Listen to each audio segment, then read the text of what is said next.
From the City of Angels, you're listening to the James Salazar. Oh, hold on, that's too loud. Damn. From the City of Angels, you're listening. Is that too loud too? Does that sound loud to you? Or is it loud in my speaker? I think that's loud in my head. I don't know. Start it over. From the City of Angels, you're listening to the James Salazar Media Podcast. On today's episode, we're going to talk about some futurism and some pop culture. So let me strike the music and I'll meet you on the other side.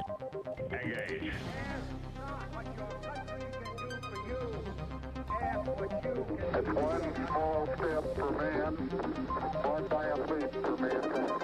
Say hello to my little friend. No, I am the father. I'd like to take this chance to apologize to absolutely nobody. And welcome to the James Salazar Media Podcast. I am your host, the formerly mentioned James Salazar. This is where you get your weekly dose of pop culture, politics, and futurism. Yeah. It is red outside. It is like a dystopian future where we let all the greenhouse gases just run amok. Some people think we're already there.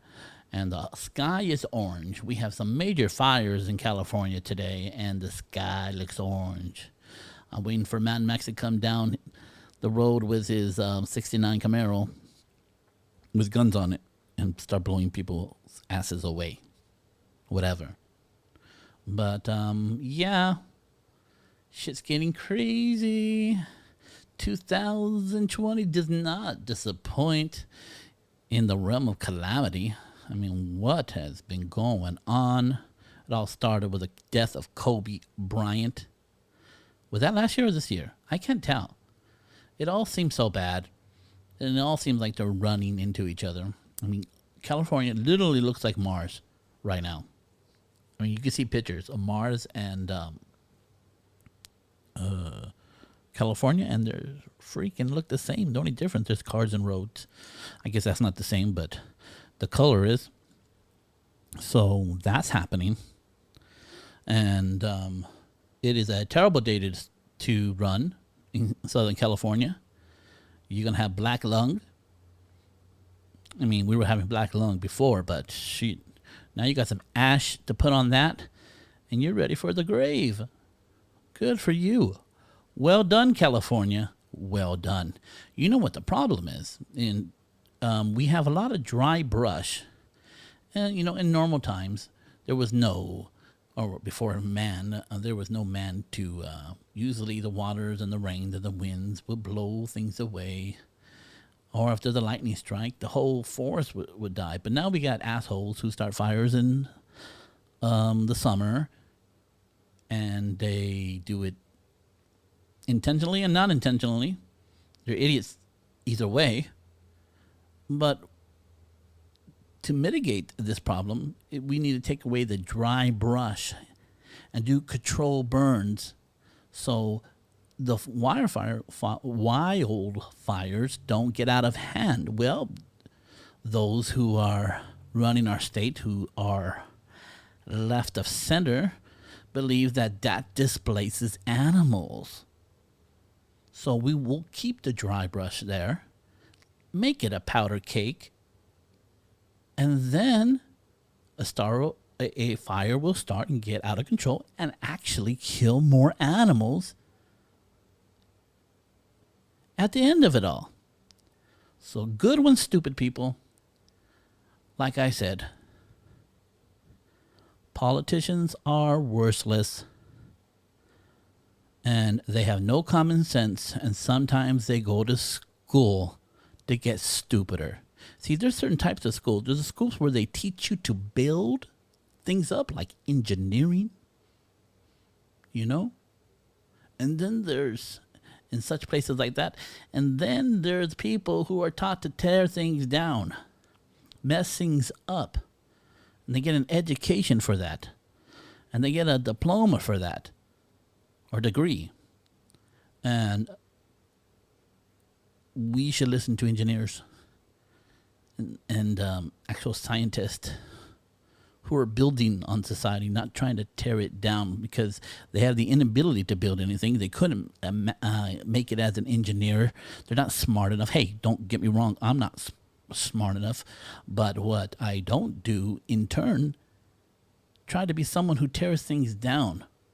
This is a very unique thing we have here in the United States of America. And it won't be easily produced for thousands of years. And it's pretty amazing that we have gotten this far, even with all our troubles. But, yeah. Let's stick to things that make us better. I bet you thought I was going to say great, right? Now there's somebody who's using that moniker already. So, yeah. California's orange. Wildfires are out of hand. And more animals are dying. Probably every minute now in the fires. That could have been displaced away from the fires if they were allowed to clean up the dry brush. So, once again, good intentions of liberals end up hurting more people in the long run, especially people with homes, especially the firefighters, and especially the animals. So you failed on every front. Good for you. Take this and shove it up your ass. Right, Chewy? So, hey. So, I've been watching some TV shows. TV shows. And how? And let me just tell you what I've been enjoying. Been enjoying some stuff. So, definitely enjoyed the Umbrella Academy Season 2. It was pretty great. Very entertaining. All the actors are phenomenal. It's a very fun show. Quirky show. Very different. And each star has a great... I mean, Ellen Page is probably the least... she acts good, but her story is the least compelling until she gets crazy, and that's when the story gets compelling. But I don't want to spoil anything, so... yeah, but every other character is phenomenal. Their storylines are great, and the whole storyline about saving the world is very cool, very fun. And, there's a war about to start between Netflix, HBO, Prime, and Apple TV. They're coming up with these space sci-fi operas.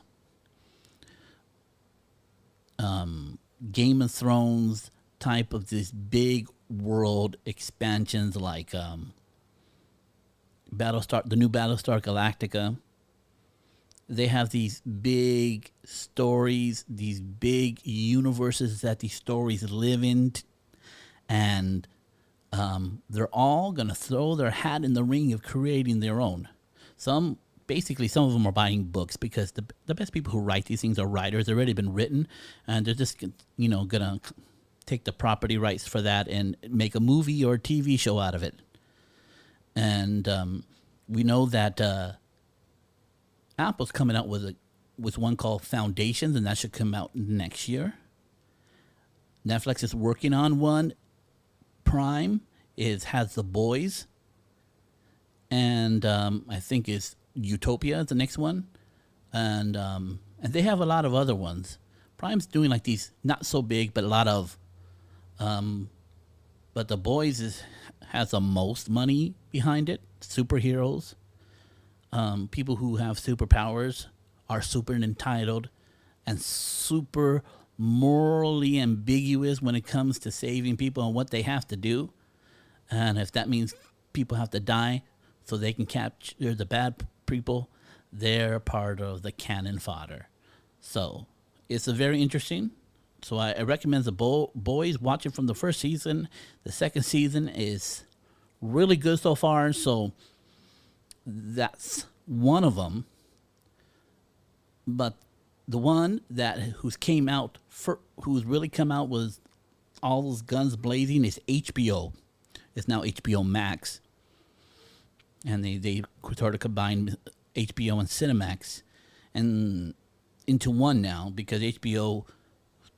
When I first came around, they wanted to have more adult content, more titties and ass in Cinemax. People used to call it what is it, Skinemax? So it was always something for people who wanted more adult content, and it was owned by HBO. Now they just merged them both, and this is it's just more better that way, and everything's going into apps, and so they have all their shows for the last 25 years that HBO has been around, and plus maybe around 20 years Cinemax has been around, and it's all on one app. And all the new shows are coming on those as well as streaming normally through cable.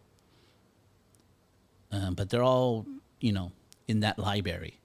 So they came out with theirs called Raised by Wolves. It is a sci-fi opera, grand in scope, and it's pretty amazing. Well, that's the first 3 shows. They don't want to completely follow the Netflix binge model. They don't want people just getting, because here's a fact. They're not going to compete with the Netflix. Netflix put out too much content already. They just did it right. They came with multiple TV shows and movies, and they got this roaring engine that is unbeatable. The amount of content that Netflix can put out in about a month takes a year for HBO to put out. So they're always going to be behind the 8 ball. So whatever they are going to do, they have to make great to compete. But eventually, I think they're going to lose that war because it costs more expensive. They might have to lower the subscription unless they're going to start producing more content like Netflix, which is going to be very hard to do. So I said all that. So Raised by Wolves, grand. And it's basically a world in the future. Something happened to Earth. There was a war on Earth, and it's between the theist and the atheist. And I don't want to spoil it for you. But there are 2 factions, and I'm not telling you who's dominating, and out in space and out in different planets, there's a war between those who believe in God and those who don't. And that's all I'll say, and it's pretty cool. And a lot of money was put into it. It's supposed to be their next Game of Thrones, so I definitely tell everybody to watch it. But oh yeah, back subscription. So Netflix puts out show after show. So HBO doesn't want to put all their shows out at one time and then have everybody binge watch it for a week and then everybody forget about them. So what HBO and Apple are doing, and some of not even Disney. Disney does the old version. They come out every week. Every week, HBO and Prime come out with like 3 episodes a week. So you get your beak wet. You get like an hour and 3 hours of content, but you still got to wait for it to get that buzz. And I don't know if that's true. I don't know if you need that, because I know when Netflix releases something really good, there is a buzz about it, no matter if they release it all at once or not. So maybe there's certain metrics that I'm not privileged to that keeps them from doing that themselves. But this is the first foray into the space operas that are supposed to be coming this year and next year. And so far, HBO has pretty good. And I do foresee some people not liking it. It might be too weird for people. But as far as I'm concerned, it's great for sci-fi. Football season's coming back.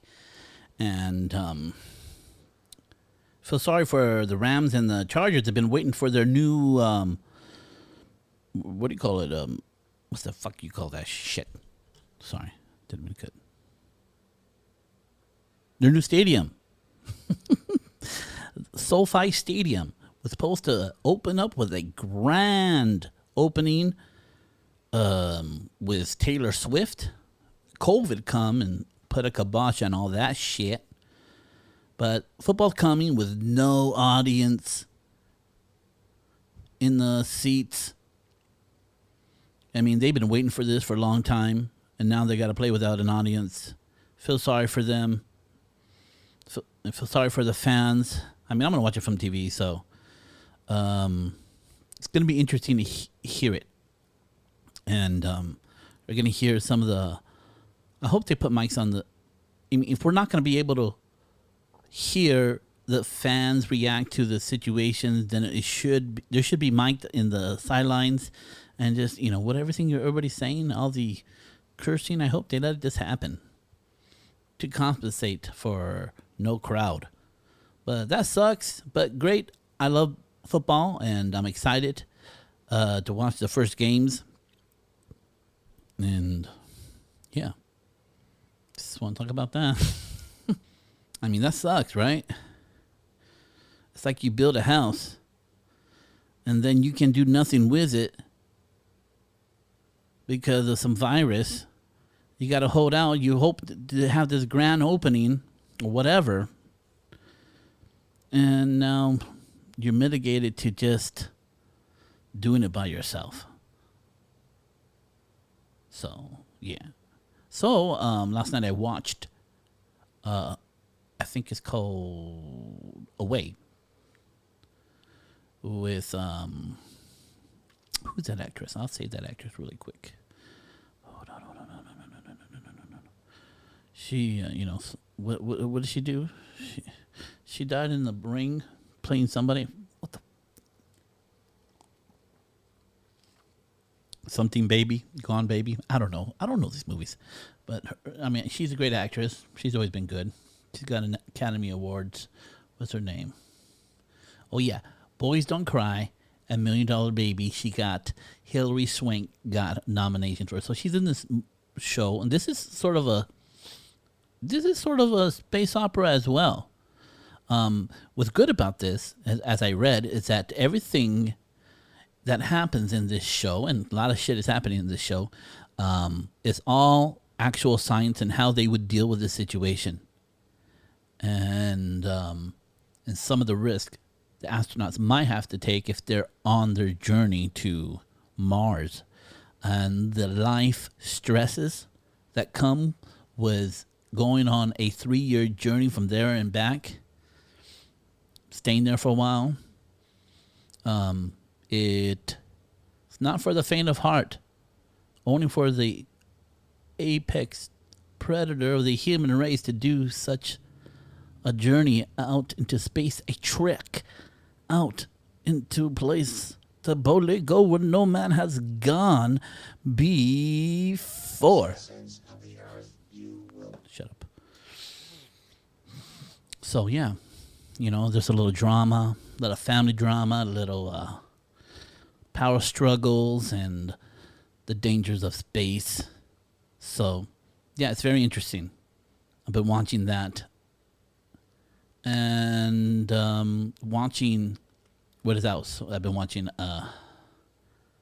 Nick Lasso about a football coach, NFL football coach, going to a soccer team, and that's pretty funny. That's enjoyable TV show. What else? Yeah, so I got a couple shows that I'm watching right now. Got The Boys. They should be coming with 1 to 3 episodes on Friday. Wade was Raised by Wolves should come up with some 1 to 3 episodes on Sunday. And I have Away, just chewing through those episodes every night. So, yeah, that's what we're doing on the pop culture side of things. And pop culture pretty much means anything that has to do with popular culture. The MMA community, as you know, if you do not know, Daniel Cormier decided to retire after his loss to Stipe Miocic, the champion, the current champion and defending champion. He lost to him for the second time, and he decided to retire. A little bit of controversy that Stipe, eye gouged, not intentionally, eye poked Daniel, which pretty much Daniel chalks up to he couldn't see, so which at that level leaves you very susceptible to smart fighters who know how to take advantage of that. And pretty sure Stipe did do that. Even though Daniel himself, I poked Stipe in the first round, and it wasn't a revenge thing. Is that at the end of the day, I think they just would have warned Stipe. I don't know what Daniel wanted. He complained about it. It just, if it's an accident, Stipe's eye poke came way more at a convenient time in the fight than Daniel's eye poke on Stipe. But and you saw a notable decline in the fight on Daniel Cormier's side once he got eye poked. So, and it's bittersweet for him to leave on that note for sure. But I just heard him on an interview with Brendan Shaw, Below the Bout. It's a great podcast. I listen to it all the time as much as I can. And, he's already golfing and enjoying his life. And, he's not looking back, it sounds like. But I wouldn't put it past him if somebody came with big money to have him come back. I do see that in him to do that. So, yeah, so that's been happening. And I'm trying to think on any other stuff. Oh, yeah, we also, that's right. Have you seen the new Batman trailer with freaking Twilight Boy? Pretty interesting. Looks pretty cool. It's a different vibe, different feel. I suggest you go to YouTube and look at the new Batman trailer and see if it appeals to you because, how many times can they do it different? Well, this seems different. So we'll see what happens. I'm happy that Dune trailer came out. Come take a look at that. That's really good. Star Trek Season 3 Discovery should be coming in October. I will be reporting on that as well. Let me see. What else is there?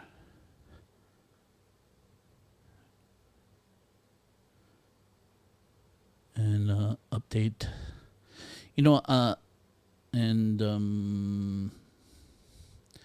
There's a lot of, and like before, there's a lot of firing and letting go happening in the Star Wars universe.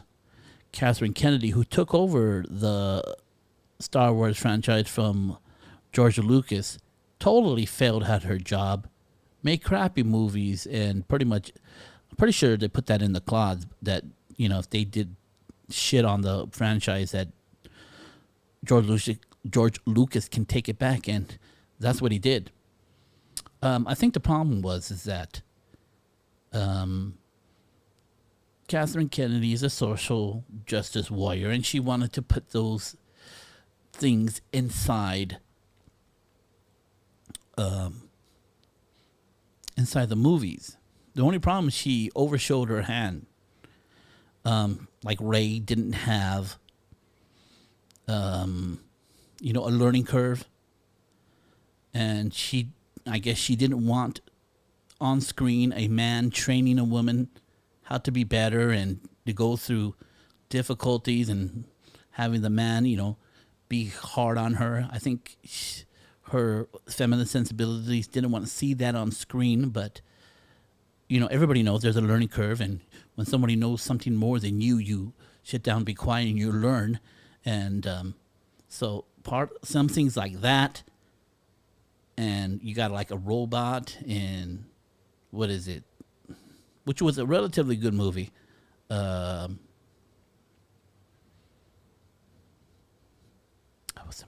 What's that movie?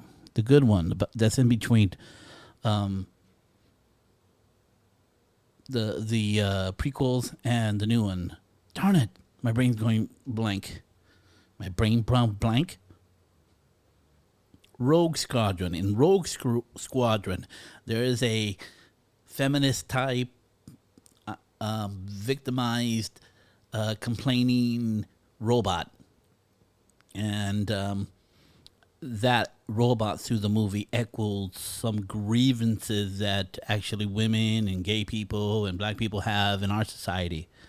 And you get it, but they overshow their hand, they overdo it, and it takes you out of the story, and you know what they're doing. And in a lot of other places, and how these stories come out. I don't think some of them were as bad as people say, except for the. I liked Solo. I don't think people gave that a chance, and I like Rogue Squadron. And there were some annoyances in both, but overall, I thought they were good movies. But what was clearly terrible was the sequel trilogy: Force Awakens, The Last Jedi, and Rise of Skywalker.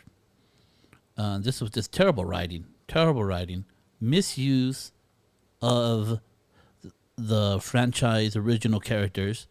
It failed on so many levels, and if you want to go back, I know I have some where I dismantle these movies. And Catherine Kennedy, and we're coming out with stories now that Catherine Kennedy has been fired by George Lucas. We're coming out with some stories where there's moments where the actors wanted to correct the path that was going on, and she wasn't having it.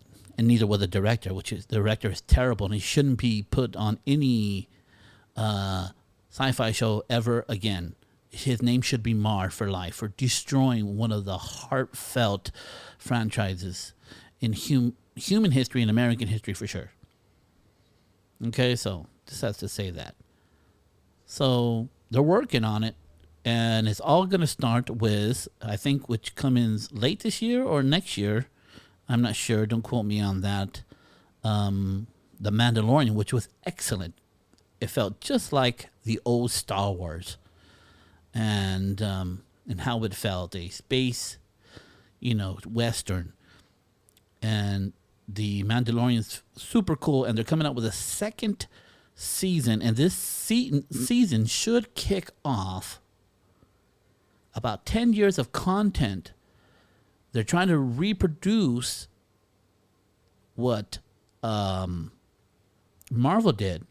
This long game of shows, of movies, and whatever, maybe comic books as well, that all point to this major event that will come to fruition maybe 7 to 10 years from now.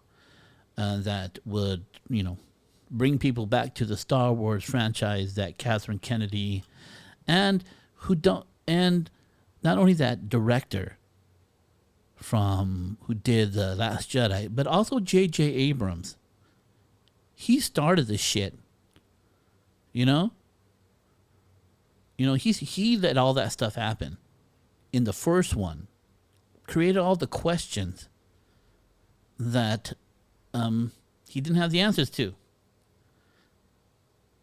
So he left this idiot to make up his own answers, and they were all terrible answers. I keep on going back to this. I'm sorry, everyone. So get ready for that. So watch the first Mandalorian, then watch the second one, because you'll be at the beginning of this new storyline for Star Wars. And let me tell you the names that are in this. They're bringing back Luke Skywalker, Mark Hamill.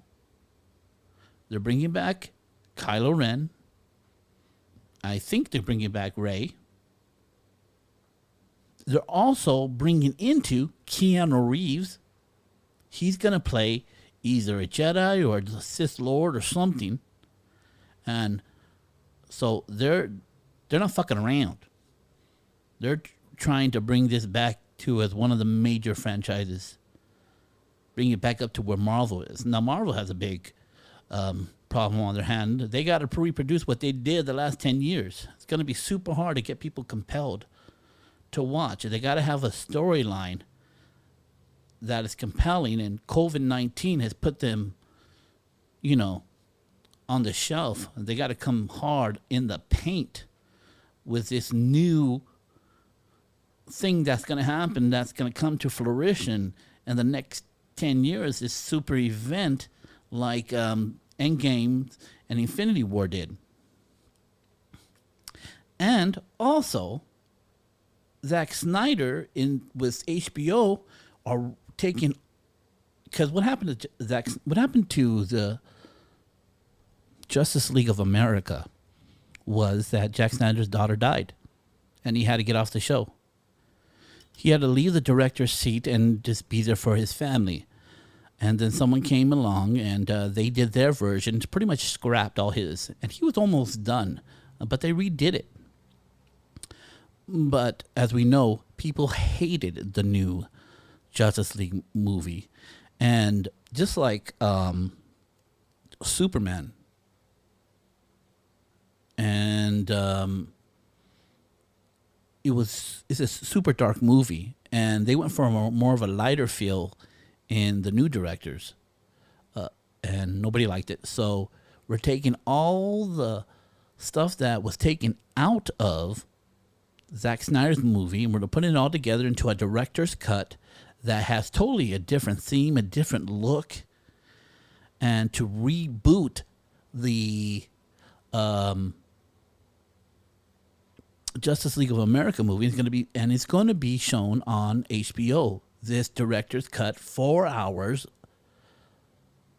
which is a movie with like 2 hours and a half. And they're going to put 4 hours of content to retell the story of the first Justice League movie under the old director. And because Ben Affleck said he was out. He said he didn't want to do no more. It's too much to save. But now that Zack Snyder and they're doing this again, he might be in. And I think in the world we're looking at a world, might be two worlds, and this is suspect. I don't know if this is true, but that there's a new movie coming out with Batman, played by Robert Pattinson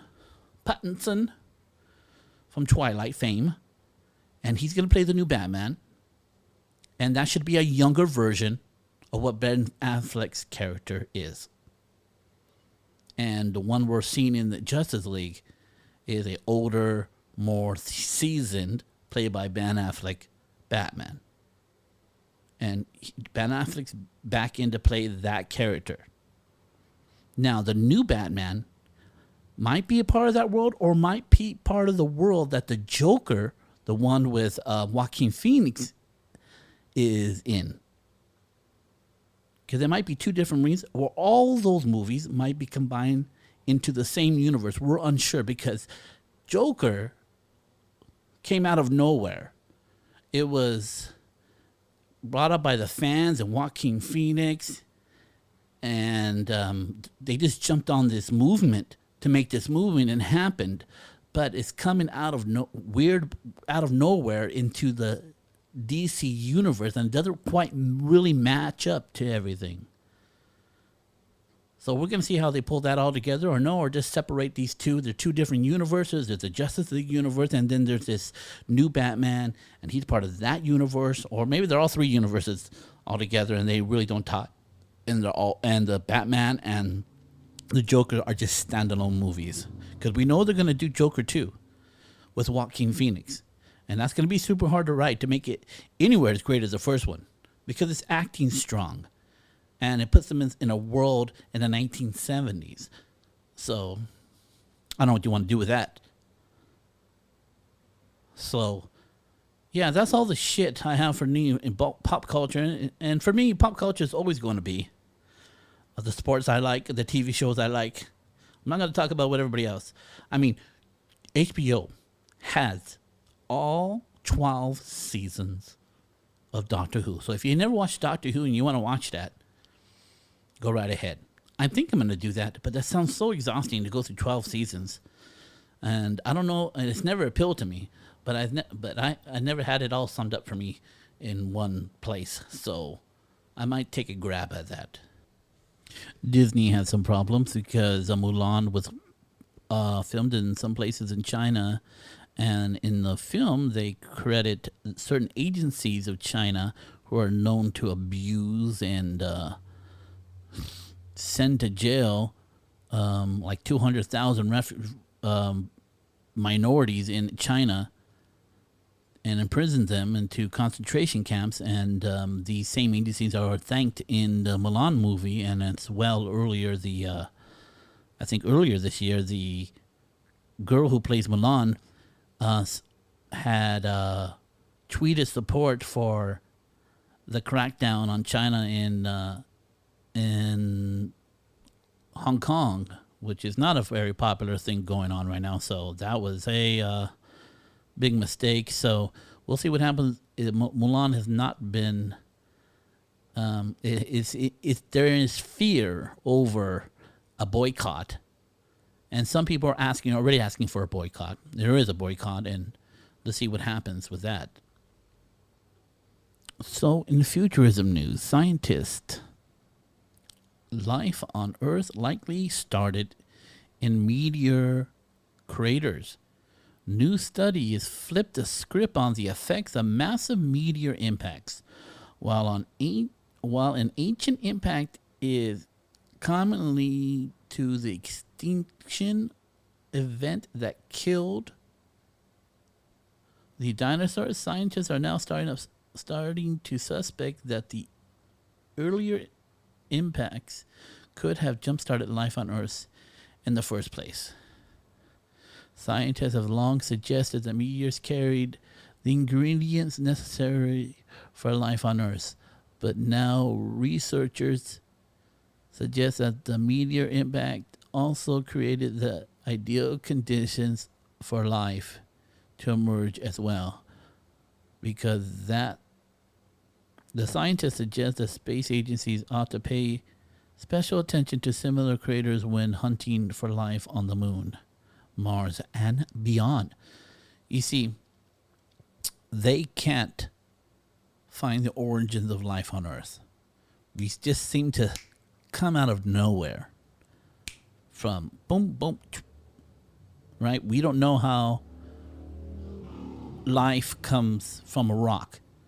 We can't reproduce on Earth, taking just the elements of Earth and creating new life out of nothing. So they think it's brought here. They can't answer it. They can talk about the evolution of life, but they don't know how life started, and nor can we recreate how it did, how it could possibly happen on Earth. So they think it was some other thing that came here that either ignited a certain element, or it was life itself from another place where on that planet or on that meteor had the perfect conditions to create life, and then hit Earth, and then life started then. We're talking about all life, not just the life of humans, just all life. Then from that little thing comes everything else. Animals, fishes. The chances get very high on this.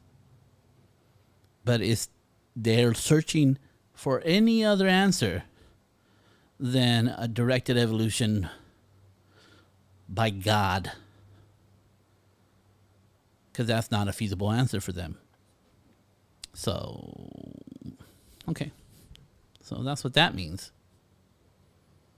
Let's see what else we have here. Let me put this in the big picture. Here's another thing. Physicists, the entire universe might be a neural network. It's not every day that we come across a paper that attempts to redefine reality, but in a provocative reprint uploaded to the Airwig this summer, whatever that is, the ARXIV, a physicist professor at the University of Minnesota attempted to reframe reality in a particular eye-opening way, suggesting that we are living inside a massive neural network that governs everything around us. In other words, he wrote in the paper, it's possible that the entire universe on its most fundamental level is a neural network. For years, scientists have attempted to reconcile quantum mechanics with general relativity. First, oh shit, sorry for coughing. Oh, sorry. First posited that time is universal and absolute, while the later argument that time is relative linked to the fabric of space-time.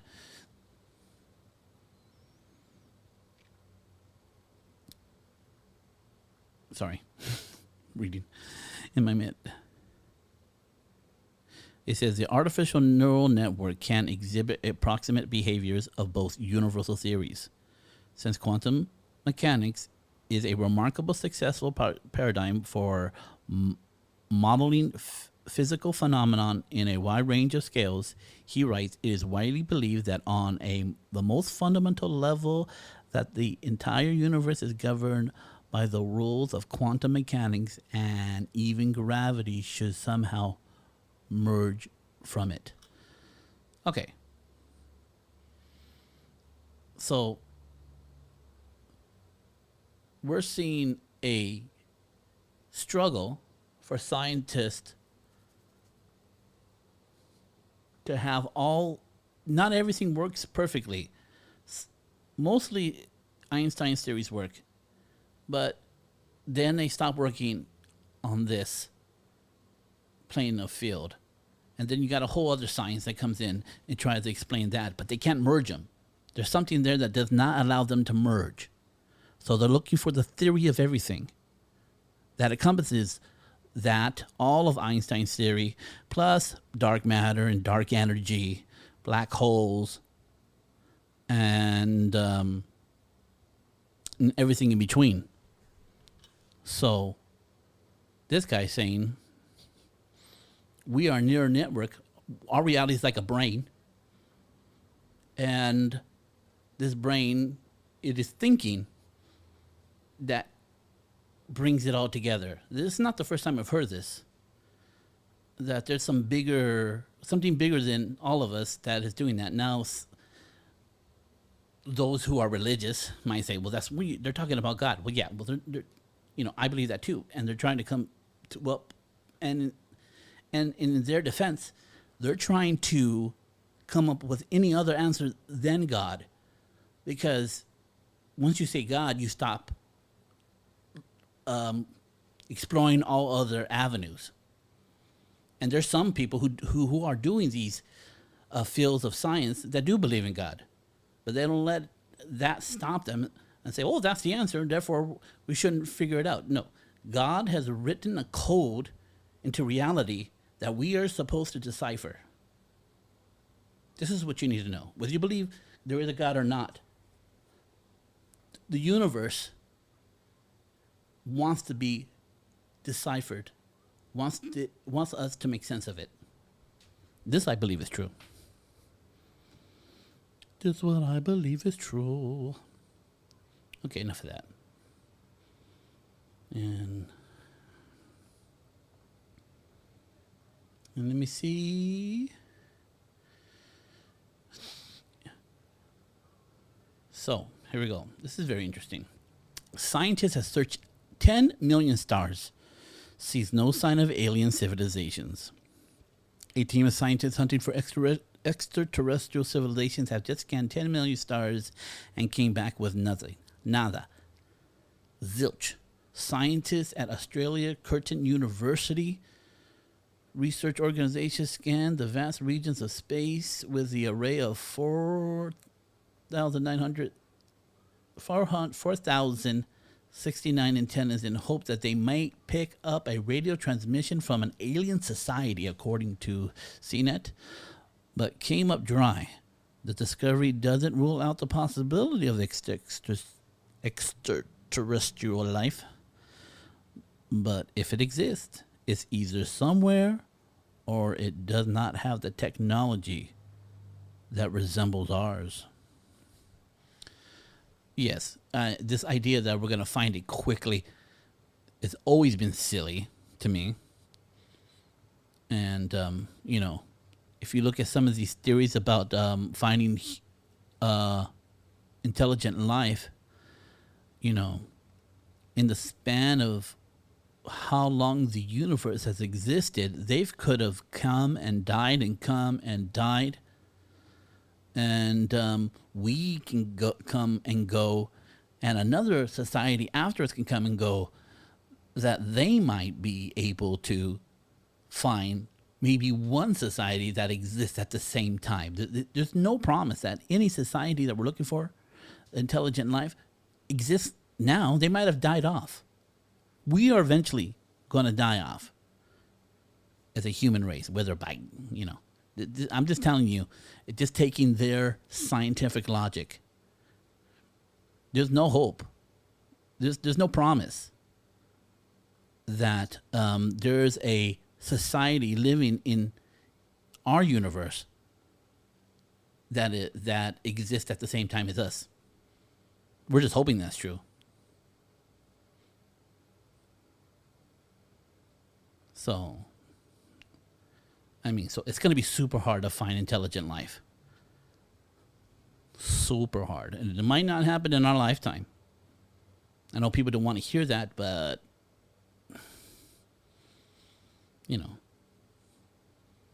that's what it's looking out to be. And the last thing, major new paper. Let me see. I'm trying. IA trained the Bible. What? This one seems very interesting. AI trained out the Bible, spit out bleak religious prophecy. AI trained on the Bible spits out bleak religious prophecies. Okay. An artificial intelligence algorithm that churns out scriptures is putting an interesting new twist on the Bible. The project, aptly dubbed AI Jesus by engineers, quantum researcher George, I don't want to say his last name, is a language processing algorithm that trains exclusively on the King James Bible, according to his blog. Needless to say, 3,000-word algorithm text includes some real Old Testament style brutality. The algorithm wrote scriptures about 3 topics: plagues, Caesar, and the end of days. So it's not surprising that it took a grim turn. The full text is full of glitches characteristic of AI reading text, like excerpts where over half of the nouns are Lord, but some passages are more coherent and read like bizarre doomsday prophecies. Example, from the plague section: O Lord of hosts, the God of Israel, when they saw the angel of the Lord above all the brethren which were in the wilderness, and the soldier of the prophet shall be shamed of men. Compared to sophisticated text writing algorithm like GPT-2 and Grover, AI Jesus is a step backwards. But then again, we can't fault an algorithm that only knows century-old text from overuse the word Lord or speak unnaturally. Besides, the algorithm glitch does not make it any less of an interesting read. Like this bizarre bit from the end of days section. And he said unto them, depart ye from him, and see the months of all remission of death. All right, so that was interesting. I don't know if it made sense at all. What do you think about that? Citizens of the earth, you will be destroyed. I guess so. No good. Enhancing humans. Do we have any new? We got PETA is really upset with Elon Musk for testing a Neuralink on a pig. I could have told you that. On Friday night, when Elon Musk debuted his secretive brain interfacing link, startup Neuralink has been working on, but sorry, read that wrong. On Friday night, when Elon Musk debuted what his secretive brain interfacing startup Neuralink has been working on, reaction ranged from underwhelming to the baffled. The demo promoted a furious reaction, though, from the animal rights organization, People of the Ethical Treatment of Animals, because it is revealed that the Neuralink has been tested. It is experimental brain hardware on pigs. PETA challenging Elon Musk to behave like a pioneer and implant the Neuralink in his own brain.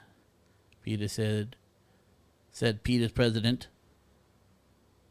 Ingrained the Neuralink is a statement. Oh, I thought that was some Ingrid Newkirk in a statement.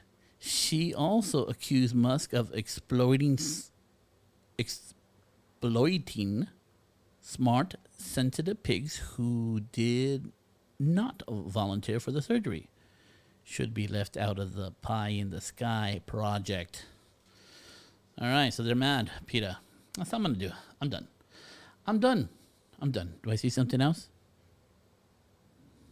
Your brain boosts with most of the nootropics. They're always trying to sell me nootropics because I look at this sci-fi stuff. So, future society says relationships are hard, but with online couples therapy, finding help isn't. Okay, I'm just gonna read some headlines really quick. Amazon promised its Alexa for landlord system doesn't spy on tenants. Okay, I guess that's what the people are assuming, that they have Alexa for landlords.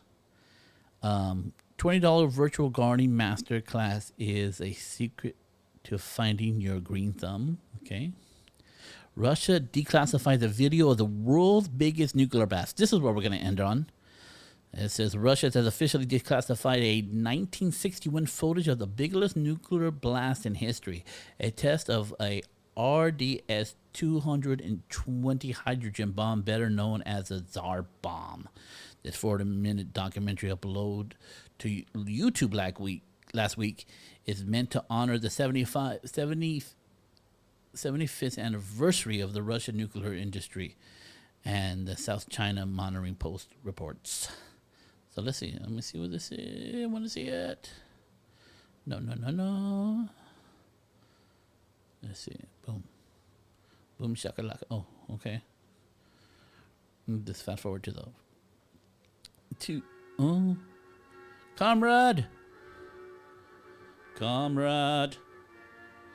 Mother Russia. What? Don't be talking to me like that, fool. This is America. Well, let's see. All right, helicopter. These dudes look like they ain't fucking around here. They're wearing all these suits. Big plane. Okay. Oh, tick tock. The bomb is approaching this destination point.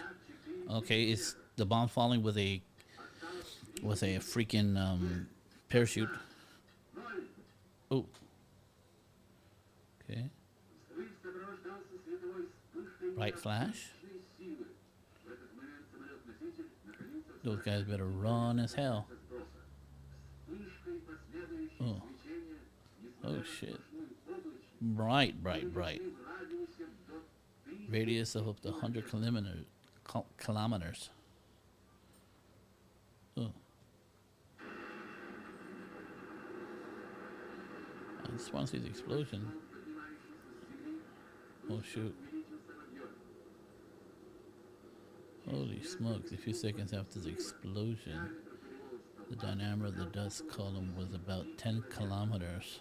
Oh, dang. It's a good, crazy picture. At the same time, the fire dome from the hot explosion was visible from the plane, located 250 kilometers away. Wow. It was rising, so increasing in volume. Run, motherfuckers! Citizens of the Earth, you will be destroyed. The maximum diameter was 20 kilometers wide. The mushroom cloud. Crazy. What is kilometers? Hey Siri, what is a kilometer in miles? Sorry, everybody. 0.62 miles. So, so 15 miles away. It was 15 miles wide, the freaking dome of the explosion. So I suggest you look at this online. It's incredible. You can watch the whole thing. I just fast forward to the bomb because, Dang. These pictures are pretty impressive. It reached to 65 kilometers. Diameter was 90 kilometers when it was all said and done. Began to lose its mushroom shape. They just fucked a lot of animals right now. Peter should be on that.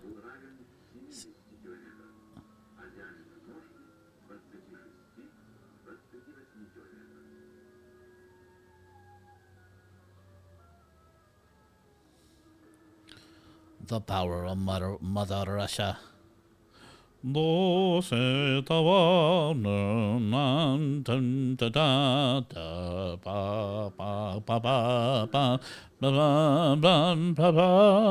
reminds me of Rocky 4. Okay, I'm in here. We're done. Check that out. Hey, everybody, if you want to follow me on any of my social media platforms, just type in James Salazar Media. I should come up in Facebook, YouTube, Twitter, Instagram, and Pinterest. And if you have any questions about what I said, if you have any opinions about what I said, if you just totally disagree, just put it in an email at jamessalazarmedia@gmail.com. Please subscribe to the podcast. Leave a review. That's how more people get to know it. Until then, my friends, when the storm of life comes against you and you find yourself on your knees, take a look at that storm and stand tall and say what my sensei Jack Byrne always says: give me your best shot. Strike the music.